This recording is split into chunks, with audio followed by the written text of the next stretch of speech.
Topic का नाम है लेबनीज टेस्ट। लेबनीज टेस्ट भी कहते हैं, लेबनीज टेस्ट भी कहते हैं। क्यों किया जाता है? एफ डिस्ट्रीब्यूशन यूज होती है उसके अंदर, तो अक्सर लोग एफ टेस्ट भी कहते हैं। जैसे टी डिस्ट्रीब्यूशन होती है, एफ डिस्ट्रीब्यूशन होती है, ठीक है। अब ये सामने देखिएगा, मेरे पास एक वेरिएबल है एज, क्वांटिटेटिव है, बोलें। एक वेरिएबल है जेंडर, क्वालिटेटिव है। कितनी कैटेगरीज हैं? दो। एक वेरिएबल है कास्ट, क्वालिटेटिव है, मल्टी कॉटमस है। फिलहाल हम इन दो वेरिएबल्स को लेते हैं, ठीक है। एज को ले लेते हैं और जेंडर को ले लेते हैं। अब मिसाल के तौर पे मुझे इंडिपेंडेंट टी टेस्ट परफॉर्म करना है, मुझे देखना है मेल की एवरेज एज ज्यादा या फीमेल। इसकी कुछ अजम्पशंस हैं। उसमें से एक अजम्पशन ये है कि जो वेरिएंस मेल के डेटा के अंदर है वही वेरिएंस फीमेल के डेटा में होना चाहिए। ये बात समझ रहे हैं? अजम्पशन क्या है? इक्वालिटी ऑफ वेरिएंस लिख देना आसान जबान में। अजम्पशन क्या है? इक्वालिटी ऑफ वेरिएंस, कि दोनों वेरिएंसेस इक्वल हो। यही चीज जब आपने मैनुअल पढ़ी थी तो आपने एफ पढ़ा था, sigma one square equal to sigma two square, याद है? ये ड्रॉ करके दिखाऊं? दिखा देता हूँ आपको। इसका जो नल हाइपोथेसिस आपने पढ़ा था ना मैनुअल में, अगर आपको ऐसा ही याद हो, sigma one square equal to two square, मतलब पहला वेरिएंस दूसरे वेरिएंस के इक्वल है। डन हो गया? ये नल है पर, ये तो हमने नल ऑलरेडी पढ़ लिया ना ऑलरेडी, तो हमें पता है नल इक्वालिटी पे होता है। क्लियर हो गया? बोलें। इंडिपेंडेंट टी टेस्ट में भी दो तरह के इंडिपेंडेंट टी टेस्ट होते हैं। इंडिपेंडेंट टी टेस्ट के अंदर दो तरह के इंडिपेंडेंट टी टेस्ट होंगे। एक को आप कहते हैं पूल वेरिएंस, एक को कहते हैं वेल्च। दोनों का फर्क है वो आगे डिस्कस करते हैं। फिलहाल वीडियो का पर्पस है लेबनीज, तो उसको अगली वीडियो में डिस्कस करते हैं। इक्वल वेरिएंस की लॉजिक समझ में आ गई? बोलें। अब इसमें लॉजिक देखिएगा, क्लास ये देखिएगा, वेल्च वेल्च अभी वो अगली वीडियो में डिस्कस करते हैं। ये सामने देखिएगा, one, sorry, two, three, mean क्या है? बोलें।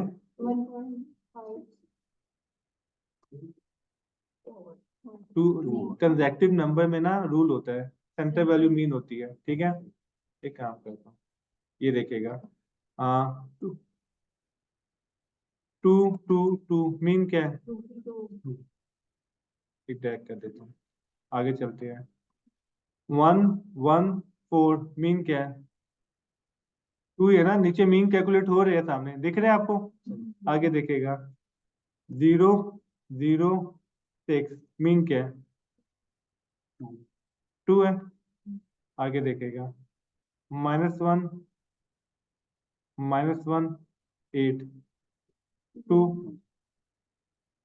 Minus five, minus five, ten हो गया, 16, मीन क्या है? टू। इन तमाम डेटा के मीन सेम है क्या? बोले। ए, बी, सी, डी, ई, एफ, जी, इन तमाम के मीन सेम है क्या? कहाँ फर्क है?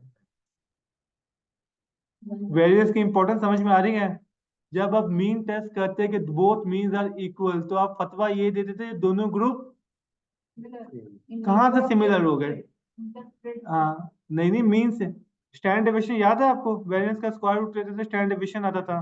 कंसेप्ट पता है उसका? वो डिस्कस कर लें, स्टॉक मार्केट की बेस पे समझा दूं आपको स्टैंडर्ड डेविएशन कंसेप्ट, ठीक है। स्टॉक मार्केट के हिसाब से समझ लेते हैं स्टैंडर्ड डेविएशन कंसेप्ट। मीन याद है? रिप्रेजेंटेशन करता था। सामने देखें तारा, इसमें एक लॉजिक एमसी, कोई दो बैंक, कोई भी दो दो फेवरेट बैंक बता दें। एमसीबी ले लेता हूँ और दूसरा अल्फला ले लेते हैं, ठीक है। क्लास सामने देखें, एमसीबी की प्राइस कभी 103 हुई, कभी 105 हुई। अब मैं आपसे पूछूं एमसीबी की इस महीने की एवरेज क्या थी, तो आप क्या बोलेंगी? तो 100 ले लिया, एवरेज रिप्रेजेंट करता है ना। अब माने एमसीबी की एवरेज है 100, अल्फला की भी प्राइस ऊपर नीचे होती है, तो इसकी एवरेज क्या है? 100। दोनों का मीन सेम है। अब जिसका स्टैट्स वीक है ना, वो जानते हैं क्या कहते हैं, दोनों बैंक एक जैसे हैं, कोई भी ले लो। अब आपने जब इसका स्टैंडर्ड डेविएशन निकाला, ये आया 15, तो इसका स्टैंडर्ड डेविएशन है 2। इसका मतलब जानते क्या है? एमसीबी 85 पे भी जाता है, 115 पे भी जाता है। डन। अल्फला किस पे जाता है? 98 पे जाता है, 102 पे जाता है। तो ये जो 15 था ना, ये स्टैंडर्ड डेविएशन था। ये 2 क्या था? Standard deviation. Mean value standard value है ना, नाम क्या है? स्टैंडर्ड स्टैंडर्ड कितना, स्टैंडर्ड से डेविएशन, स्टैंडर्ड कितना डेविएट करेगा ना, और स्टैंडर्ड वैल्यू मीन वैल्यू जो हमने शुरू में पढ़ा है, तो आप ये जानना चाहते हैं कितना डेविएट करेगा मीन, तो स्टैंडर्ड डेविएशन। मजे की बात जानते हैं क्या, ये भी फाइनेंस पढ़ाते हैं, फाइनेंस पढ़ाते, ये सब फाइनेंस पढ़ाते हैं, ये सब बच्चों को रिस्क पढ़ाते हैं, और मजे की बात है वो रिस्क स्टैंडर्ड डेविएशन ही है।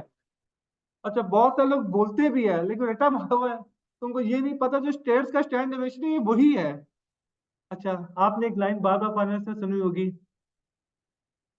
पहले मैं किसी पे डेमो करवाता हूँ। बिनिश बीबी कौन सा अच्छा शेयर है, एमसीबी एल्फला, एल्फला अच्छा है जी, तायरा एमसीबी एल्फला, एमसीबी अच्छा है, फाइनेंस वालों से बाद में पूछूंगा। जी साइमा एमसीबी अच्छा है, एल्फला अच्छा है, अल्फला अच्छा है। जी मलिया बीबी अल्फला अच्छा है। अब पहले फाइनेंस के टीचर आ चुके हैं, इंट्रोडक्शन देता है, रिकॉर्डिंग पता नहीं कौन कौन देखेगा। जी इस्माइल साहब फाइनेंस के टीचर है, एमसीबी अच्छा है, अल्फला अच्छा है। सर, अल्फा अच्छा है इसलिए इनसे रुके अभी अच्छे बुरे पे आते हैं, अभी रीजन नहीं, अल्फला अच्छा है, डन। सलमान साहब एमसीबी अच्छा है, अल्फला अच्छा है। हाँ ये इसका राइट आंसर है, मैं इसका आंसर देता हूँ। पहली बात तो मैं इस पे एक साइकोलॉजी की भी रिसर्च कर सकता था, कौन ऑप्टिमिस्टिक है कौन नहीं है। अब जो ऑप्टिमिस्टिक आदमी है ना उसको 115 दिख रहा है, उसको तो 85 दिख ही नहीं रहा। और जानते हैं अभी मैं एक लाइन बोलूंगा जो आप कहेंगे हाँ हाँ हाँ हमने बहुत दफा सुना था, सुना, high the risk high the return, यही था। ये जो रिस्क है ये स्टैंडर्ड डेविएशन ही तो है, जितना रिस्क लेंगे उतना रिटर्न ज्यादा होगा। इसमें हम लोगों की पर्सनैलिटी आइडेंटिफाई करते हैं कौन किस कैटेगरी का बंदा है। अब आप में से जो मेजोरिटी है ना वो रिस्क टेकर नहीं है, आपको ना 85 दिखा, आपको 115, चले मैंने आपको अल्फला दिला दिया, आप 98 से नीचे जाएंगे तो 102 से ऊपर भी नहीं जाएंगे, पूरे महीने में आप 102 में ही बैठे रहेंगे, आपको 2% से ज्यादा नहीं मिलने वाला। इसका आंसर ये था, इन्वेस्टर की अप्रोच देखी जाएगी, कोई भी अच्छा बुरा नहीं है, इसका फतवा हम ये देंगे दोनों डिफरेंट है। अच्छा बुरा क्या होता है, अब एक आदमी कहता है मुझे कंजर्वेटिव इनकम दे चाहिए और मुझे रिस्क नहीं लेना, तो उसको मैं एक फाइनेंशियल एडवाइजर हूँ, मैं उसको क्या एडवाइस दूंगा, हाँ अल्फला ले लो। तो एक आदमी कहता है छक्के मारने हैं, रिस्क ले सकता हूँ महीने के अंदर, एमसीबी लो, तो ये दो डिफरेंट शेयर्स है, ये बात समझ में आ गई। अब मुझे एक बात बताएं, अगर मैं आपसे कहूँ एमसीबी और अल्फला क्या एक जैसे बैंक है, ताहिरा बीबी फतवा दे एक जैसे है नहीं है। मैं आपसे बुलवा इसलिए रहा हूँ क्योंकि इसके अंदर रिकॉर्डिंग में ना ऑडियो ही जा रही है, आप जब फेस से बताते हैं ना तो रिकॉर्डिंग में आएगा नहीं, तो जो लिसनर होगा उसको समझ में नहीं आएगी क्या डिस्कशन हो रही है, इसलिए मैं कहता हूँ थोड़ा लाउड बोलें ताकि रिकॉर्डिंग में आ जाए। अब इन्होंने कहा कि एमसीबी और अल्फला एक जैसा नहीं है, इंडिपेंडेंट टी टेस्ट में तो आप दोनों के मीन कंपेयर करिए, मीन तो दोनों का सेम है। अब आपको समझ में सब्जेक्ट एक्सपर्टीज होना क्यों जरूरी है। अब जिसको सिर्फ स्टैट्स आती है सब्जेक्ट नहीं आता वो तो फतवा देके बैठ जाएगा कि दोनों बैंक बिल्कुल एक जैसे है, क्योंकि वो दोनों को किस बेस पे देख रहा है, मीन की बेस पे देख रहा है, वॉलेटिलिटी के बेस पे दोनों एक जैसे हैं। तो आप कहेंगे भाई साहब मीन बाद में टेस्ट होते रहेंगे, पहले हमें ये बताओ वॉलेटिलिटी एक जैसी है या नहीं, वेरिएंस एक जैसा है या नहीं, स्टैंड डेविएशन एक जैसा है या नहीं। तो मैंने जैसे आपसे शुरू की क्लासेस में कहा था मीन के अलग टेस्ट है, मीडियन के अलग टेस्ट है, मोड के अलग टेस्ट है, हर किसी के टेस्ट अलग अलग है। जब आपने दो मीन को कंपेयर करना था तो आप इंडिपेंडेंट टी टेस्ट कर रहे थे, जब दो वेरिएंस को कंपेयर करना तो लेबनीज टेस्ट लगेगा, कौन सा, लेबनीज टेस्ट, LEVENES दिखा देता हूँ अभी आपको, रन करते हैं अभी। लेकिन इसमें एक अच्छी बात जानते हैं क्या है, दो हो तीन हो चार हो पांच हो ये सब में काम करता है। दो तीन पांच से मतलब क्या है समझिएगा, क्लास ये देखें, डाई और डाइकोटोमस हाँ का रुक जाए, ये हमने जनरल को हटा दिया, क्लास देखें। अब मुझे देखना है किस कास्ट वाले की एज ज्यादा है, डन। उर्दू स्पीकिंग का वेरिएंस ज्यादा है, सिंधी का वेरिएंस ज्यादा है, बलूच का वेरिएंस ज्यादा है, पंजाबी का वेरिएंस ज्यादा है। कितने ग्रुप हो गए हैं, चार हो गए, साइमा बीबी चार हो गए। अब चारों का वेरिएंस कंपेयर करना है। अब जब आप मीन पे थे ना तो फिर तो ये बहस थी इंडिपेंडेंट टी टेस्ट कब, अनोवा कब, याद आया आपको। यहाँ पे ऐसी बहसें नहीं होगी, दो ग्रुप होंगे तब भी। लेबनीज लेबनीज याद नहीं तो एफ याद कर ले, कैपिटल एफ, क्या नाम है, कैपिटल एफ, एफ टेस्ट। अच्छा मजे की बात, बहुत सारे सॉफ्टवेयर में ना लेबनीज लिखा है ना एफ लिखा है, वहां पे लिखा है होमोजेनिटी ऑफ वेरिएंस, समझ गए होंगे। इसकी ट्रांसलेशन क्या बनी होमोजेनिटी ऑफ वेरिएंस की, वेरिएंस सेम है, होमोजेनिटी समझते हैं ना, होमोजेनिटी हेट्रोजेनिटी होता है सेम नहीं है। कुछ सॉफ्टवेयर में हेट्रोजेनिटी का टेस्ट होगा, कुछ सॉफ्टवेयर में, दोनों बात तो सेम चीज चेक कर रहे हैं ना। होमोजेनिटी चेक करें, हेट्रोजेनिटी चेक करें, मतलब होमोजीनियस है तो हेट्रो नहीं होगा, हेट्रो होगा तो फिर होमो नहीं होगा। तो जब हमें वेरिएंसेस को टेस्ट करना हो तो हम कौन सा टेस्ट सीखेंगे? Levene's test, F distribution use होगी, ठीक है, होमोजेनिटी और वेरिएंस का टेस्ट। स्टैंडर्ड डेविएशन की इंपॉर्टेंस समझ में आई? खैर फाइनेंस की क्लास में इसमें थोड़ा सा इसको और आगे लेके जाऊं ताकि आपको। अब एमसीबी कब लेंगे, पलटला कब लेंगे, एक ही बंदा कब लेता दोनों? पहले मैं आपसे सुन लूं, फिर मैं सलमान साहब से राइट आंसर ले लूंगा।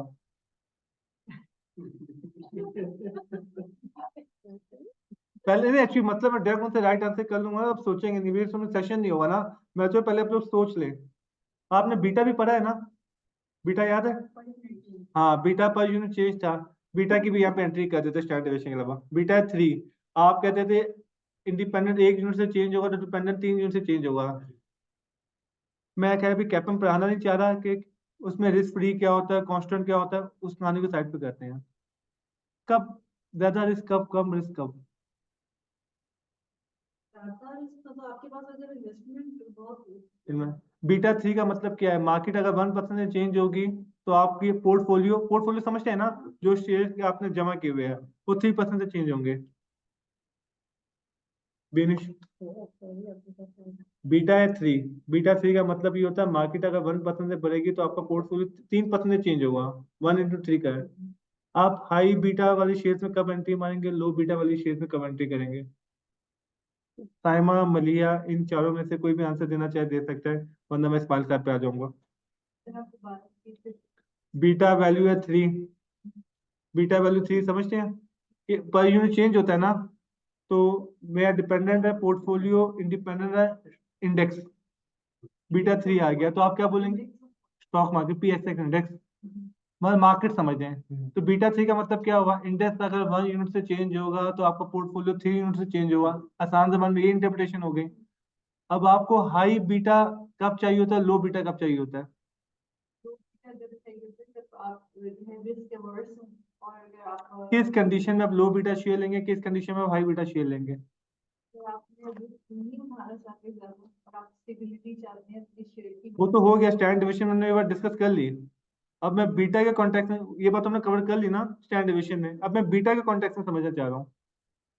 ये आपके लिए इसमें थोड़ा मुश्किल हो जाएगा। इलियास साहब, इलियास साहब कह रहा हूँ। हाँ हाँ, इस्माइल साहब, आपको बराबर में कुछ दूंगा नहीं, पर आप इनको एजुकेट करें।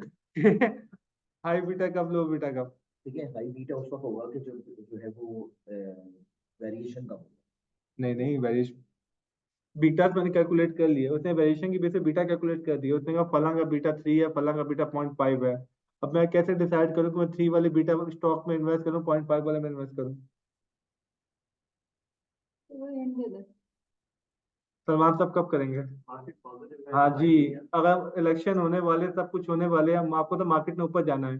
तो आप 3 में इसलिए इन्वेस्ट करेंगे, मार्केट 1% बढ़े, 1 लाख कमाए तो मैं 3 लाख कमाऊँ, मार्केट 1 करोड़ बढ़े तो मैं 3 करोड़ कमाऊँ। लेकिन आपको पता है कि इलेक्शन के रिजल्ट खराब है, मार्केट डाउन हो, तो आप चाहेंगे 0.01 वाले बीटा पे जाऊं, कि मार्केट 10% डाउन हो तो मेरा पोर्टफोलियो बस 1% डाउन हो। समझ रहे हैं?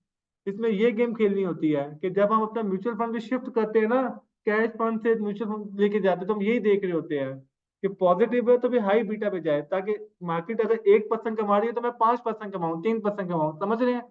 और लो बीटा में तब जाते हैं जब मार्केट क्लियर होगी लॉजिक। तो इसका बीटा का ताल्लुक था।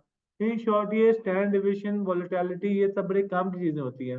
हमें ये देखना पड़ता है कि कौन किसके इक्वल है, कौन किसके इक्वल नहीं है।